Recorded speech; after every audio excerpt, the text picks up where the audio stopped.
Some of them are unexpected and mysterious. The biggest pleasure when you get into your late 50s like me is that almost without intending to, you've spent 30 years doing it.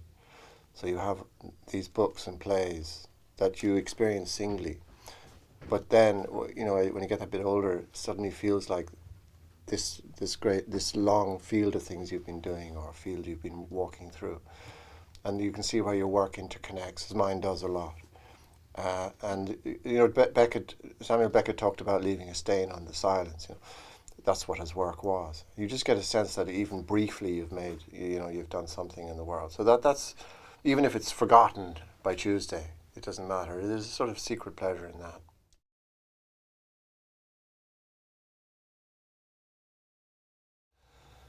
It gets more mysterious. You ask more often what it is that you're doing and what it's for. There's kind of highfalutin reasons for writing that would put you off, but at the simple level or very almost primitive level, it is the sharing of stories. I think that's probably the thing that made us make that little jump between Homo erectus and Homo sapiens sapiens, stories. So it's the thing that made us the creature that we are. So therefore maybe it's worth going on with in some form or other.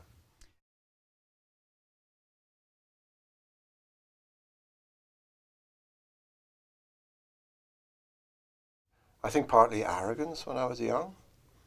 I liked to not say I was going to be a writer and secretly think I was.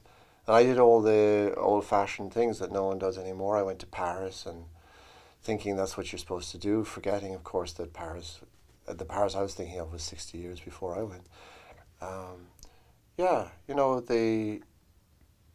there's a sort of romance that you have to pursue, and you have to sort of dream yourself into the condition of a writer. And why you do that, I'm very fond of building. I possibly would have been a happy bricklayer, I'm not quite sure. I'm not a ditch digger, though. That's terrible hard work, let me tell you. You'd be crying doing that.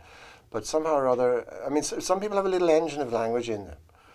And there's a kind of propulsion, or you're dealing with stepping stones one after the other. So if you're going to get across the water, you have to go from one to the other. And suddenly you look back and you've been doing it for 30 years.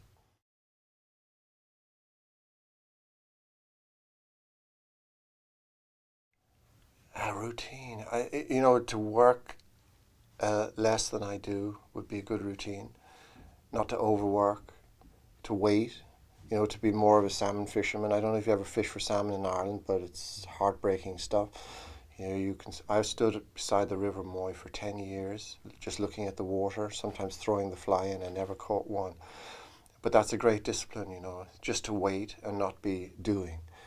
So it's kind of a counter-discipline or anti-discipline, because otherwise you can be sitting there just banging stuff out, and that's not what it is. The thing that it is sort of an accidental, slightly magical thing, so you have to be almost not there to do it.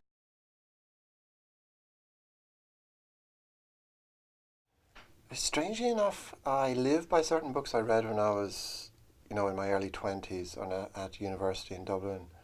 Conrad and Hardy. But as strangely, I don't reread them. But I live by them as if they were, in a sense, just read yesterday.